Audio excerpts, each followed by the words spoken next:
since you've done Batman so many times for the DC animated movies, what would you like to change about the Batman character, if you could, if they would allow you to? About my Batman character?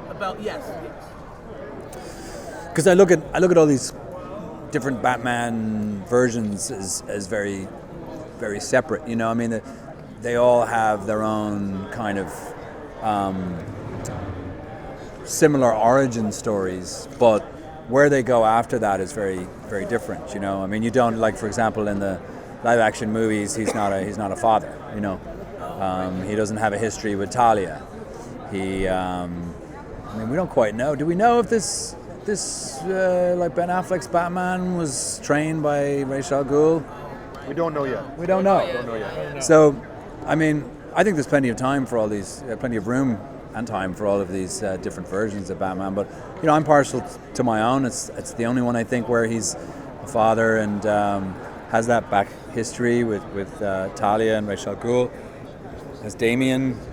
And I really like the idea that, whereas in Justice League, Batman can give out orders knowing that whatever happens, these superheroes, they're grown adults and they can handle it. But, sending your own son into a fight against some big, nasty baddie is a whole different kettle of fish. And, they have to, he has to, when he makes those decisions, he's risking his own son's future. So, yeah, I think it's, I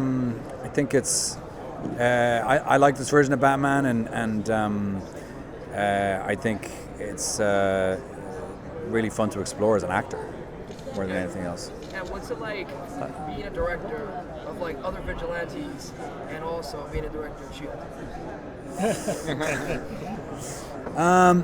I don't see the connection. I think they're both completely different. I approach both completely differently. Also, one is voice work and the other is live action, so it's like a completely different approach to that too. One requires 3 to 4 hours of my time, and the other requires 3 to 4 days a week for months. So to me, like, they're completely different. But I do get that there's some fun to be had straddling both universes. Especially you're grabbing Melinda Payne's neck. I'm like, oh my god. Yeah, well, that's I'm really enjoying that role. That's a fun role, and I think there's going to be even more surprises to come. But and yeah, I get tweets like Batman is the director of S.H.I.E.L.D. I think that's great. But I mean, that's how I looked at it when I saw it. Yeah, I think just as long as it remains like a friendly rivalry. I don't quite understand. I scratch my head when people are like, how is this possible? He can't possibly occupy both DC and Marvel universes. That's just does not compute, and I don't subscribe to that at all. And also, it's like, this comic book stuff is taking up so much space in popular culture now that it's almost hard to avoid, if you're going to work. So as long as they're cool about it, I'm cool about it, and we just go on. If you could be any other Batman other than the ones you've already played throughout all the different incarnations of Batman, which one would you like to be? Like, let's say the Adam West one compared to one that you've done. Oh, that's a hard question. question. Play a more campy. I like the balance. I always felt like Michael Keaton had a great balance. Yes. He was dark, but he also had that like wry kind of sense of humor that you needed. That almost kind of mercurial comment on the way he looked at the world. So yeah, I was always a big fan of his. I always felt the other actors went too far one way or the other. I mean, I'm a big fan of Christian Bale and his portrayal, but it was really dark. There wasn't much room for any levity there at all, and I think levity goes a long way, and particularly in Justice League Dark, there's a lot of room for Batman to throw away sort of glib comments. He thinks this magic and supernatural stuff is just a load of nonsense, and isn't afraid to let Constantine know, which riles up Constantine, and they have this kind of rivalry going on. But yeah, no, I like my Batman. I like my version of Batman. It's my little corner, and it's stuff that hasn't been explored other than in the comic books. And we're sort of in uncharted territory now. Like we we've sort of gone beyond the comic books now in terms of his relationship with Damien and where that's going to go. So I'm excited to see what's next. Does the DC animated give you any leeway as to like where you can take your character in the context of their specific movie? Like from this one and to the last, do you have any influence or sway with the writers and the producers and Warner? Like, oh, well maybe Batman could do this in this one. Never. Okay. Never. I mean, what you have to understand, it's a very economical, pared down process. The thing that takes a long time in animation is the animation. The script is written and developed long before the actors are hired. Then they hire the voice coach, voice director, and the voice director is involved in the casting. Then the actors come along. Once that script is there, I mean, there might be a word or something or a phrase you might find hard to say or doesn't quite work or doesn't quite make sense or might be better another way, but you don't really have any say when it comes to storylines or, character choices or anything like that. Because they've already planned out how much it's going to cost based on the animation, based on the story. So you can't start undoing it. It just turns to spaghetti.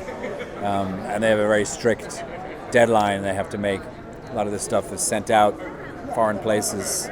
The animation is done all over the world. Yeah, each scene or frame is sent out and it comes back in and they look at it and send it out again. So it's a long process for them. So in a way, the voice aspect is the shortest, least expensive part of the process. Do you? Because I know from a long time ago when they did Tiny Toons and Batman the Animated Series, they would sometimes get the entire cast together to film. Is it that way since they're trying to be economical with the straight-to-video ones?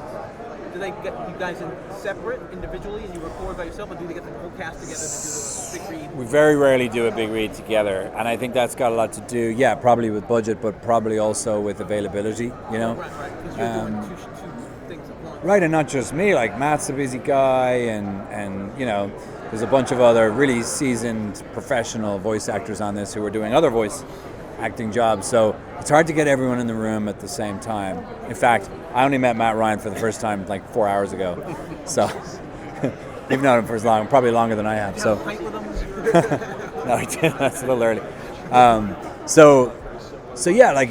It's very economical. You go in, you only record your lines, you don't meet any other actors. Although I have to say there have been some times where I've shared scenes with Stuart Allen. Often we do some reads together, even just chemistry reads, just to get to know each other a little bit, especially at the beginning, because that relationship was so important throughout those 3 movies in particular, and even through Teen Titans. And so, I think he's the only other actor I've done actual dialogue with. Although I would always be up for it, if it worked out, whether it was me and Matt or me and Jerry or whoever, I'm always up for it. I don't remember if you've ever done anything with Mark Hamill. Would you like to do your Batman with his Joker? He wouldn't do it with me. He's a Kevin Conroy guy. It's got to be him and Kevin. Oh, yeah. And also, I don't want to play that Batman. That Batman is in a different universe, How long ago did you record It's not the this, same character. and how long did it take you? Oh, well, they're all slightly different. I think this one was 2 or 3 sessions, each totaling 2 or 3 hours each. Don't forget, Batman is present in this movie, but he doesn't say an awful lot. He's sort of a watcher. In fact, I would even go so far as to say he's the audience's eyes and ears for the movie. So he sees what's happening, but he doesn't always talk about it. So there wasn't a huge amount of dialogue, even though he's ever present.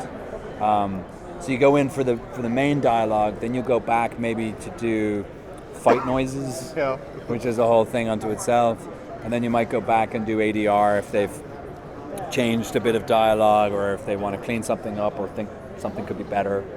They might go back and grab those. So it's it's 3 sessions over a period of about 6 months. Wow. 6 to 8 months.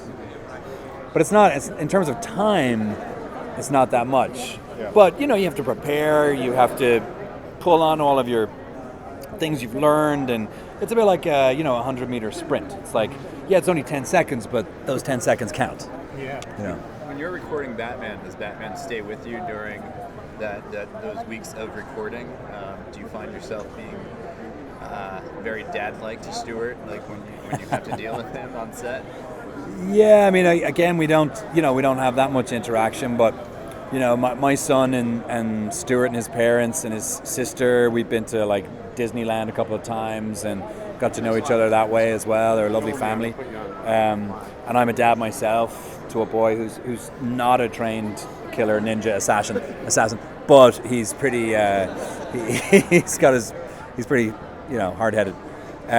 So you have to wrestle with that. I mean, it's we're dealing with age-old father-son tropes here, and the dynamic between them, and so I think that's always interesting to watch, and I think that's probably the thing I love. You were talking about the thing I like about this Batman. I think that's probably what I like about it most, and probably the thing that I was able to lend, almost uniquely to it. It's pretty cool. Who was your voice director? It was Wes. Gary, what's Wes's last name? Gleason.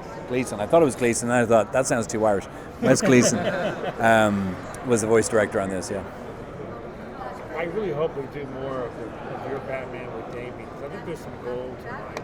I mean, for some reason. I think so. Yeah. I mean, they tried to give Superman a son in one of the movies, but it didn't work. But for Batman, especially the way they did it, really seems to fit a lot.